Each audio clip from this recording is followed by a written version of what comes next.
Assalamualaikum warahmatullahi wabarakatuh. Perkenalkan, nama saya Cirajita Sabrina Ali. Saya mahasiswi Akamigas Bolongan Prodi Fire and Safety kelas C. Di sini, saya akan memaparkan tentang penjelasan termodinamika dengan kasus pemasangan rel kereta api mengenai ekspansi linier, luas, volume, serta perpindahan kalor.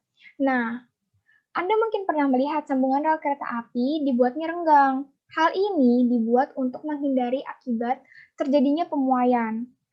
Nah, pada kesempatan kali ini saya akan membahas tentang rumus-rumus koefisien muai panjang, muai luas, dan muai volume. Sebelumnya ada penjelasan dari termodinamika.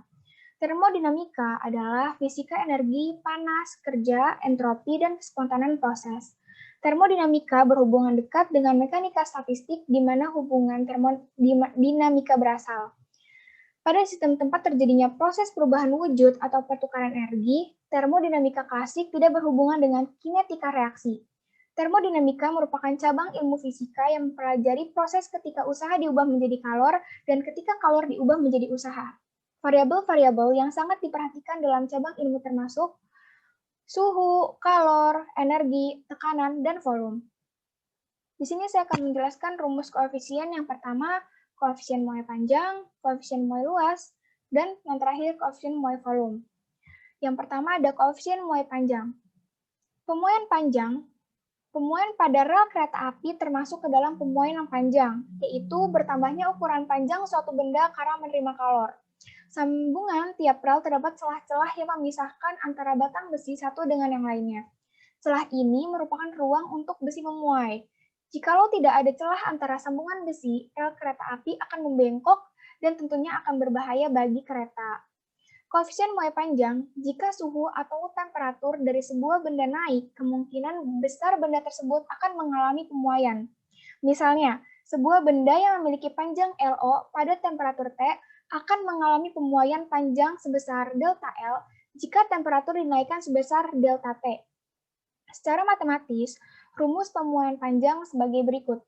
Delta L sama dengan alfa dikali LO dikali delta T, dengan alfa adalah koefisien muai panjang dari persamaan 1, maka kita peroleh rumus koefisien muai panjang yaitu sebagai berikut. Alfa sama dengan delta L per LO dikali delta T. Yang kedua ada koefisien muai luas. Pemuaian luas merupakan pertambahan ukuran luas suatu benda karena menerima kalor. Pemuaian luas terjadi pada benda yang mempunyai ukuran panjang dan lebar, sedangkan tebalnya sangat kecil dan dianggap nggak ada. Faktor yang mempengaruhi pemuaian luas yaitu luas awal, koefisien muai luas, dan juga perubahan suhu. Koefisien muai luas, sebuah benda yang padat, baik bentuk persegi maupun silinder, pasti memiliki luas dan volume, seperti halnya pada pemuaian panjang. Ketika benda dipanaskan, selain terjadi pemuaian panjang, juga akan mengalami pemuaian luas. Perumusan pada pemuaian luas hampir sama seperti pada pemuaian panjang. Sebagai berikut, delta A sama dengan beta dikali AO dikali delta T. Dengan beta adalah koefisien muai luas dari persamaan 3, maka kita peroleh rumus koefisien muai luas yaitu sebagai berikut. Beta sama dengan delta A per delta O dikali delta T. Satuan dari beta adalah per K, sama seperti satuan koefisien muai panjang. Yang ketiga ada koefisien muai volume. Pemuaian volume adalah pertambahan ukuran volume suatu benda karena menerima kalor. Pemuaian volume terjadi benda yang mempunyai ukuran panjang, lebar, dan tebal. Pada rel kereta api, pemuaian volume bisa terjadi apabila rel menerima kalor yang mengakibatkan pertambahan ukuran atau volume rel. Koefisien muai volume, jika panjang sebuah benda dapat memuai ketika dipanaskan, maka volume tersebut juga ikut memuai. Rumus dari pemuaian, delta V delta V sama dengan gamma dikali VO dikali delta T. Dengan gamma adalah koefisien muai volume dari persamaan 10, maka kita peroleh rumus koefisien muai volume yaitu sebagai berikut. Gamma sama dengan delta V per VO dikali delta T. Satuan dari gamma adalah per K, sama seperti satuan koefisien muai panjang atau alfa.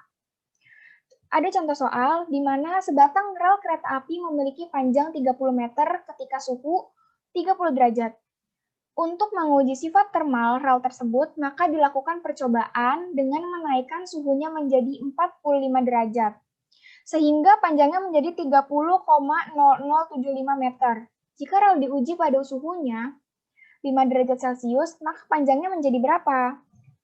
Nah, untuk menjawab, yang pertama, keadaan pertama, untuk mencari delta L1, ada rumusnya P awal dikurangi P akhir, di mana P awalnya terdapat 30,0075 dan P akhirnya adalah 30. Nah, dihasilkan 0,0075 meter.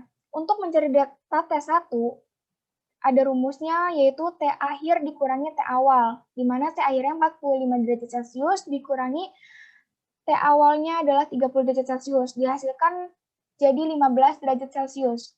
Yang kedua, mencari delta L2, di mana L2-nya belum diketahui dan minus 30. Delta T2 sama dengan 5 min 30, yaitu didapat min 25 derajat Celcius. Diperolehlah rumusnya delta L1 per delta L2 sama dengan delta T1 per delta T2. Langsung dimasukkan saja, delta T1-nya sudah ketemu 0,0075, delta L2-nya belum ketemu, lagi kita cari, delta T1-nya 15 derajat, delta T2-nya minus 25. Ini dia. Dikali silang, hasilnya menjadi 29,9875 meter. Jadi intinya, pemuaian adalah fenomena pertambahan panjang, luas, atau volume suatu benda akibat adanya perubahan suhu. Pada rel kereta api, sambungannya tidak berimpit, tetapi ada rongga atau jarak antara rel yang satu dengan rel yang lainnya. Hal ini mengatasi kemungkinan terjadinya pemuaian pada siang hari, sehingga rel tersebut tidak melengkung. Sekian dari saya, kurang lebihnya mohon maaf. Billahi taufik wal hidayah. Wassalamualaikum warahmatullahi wabarakatuh.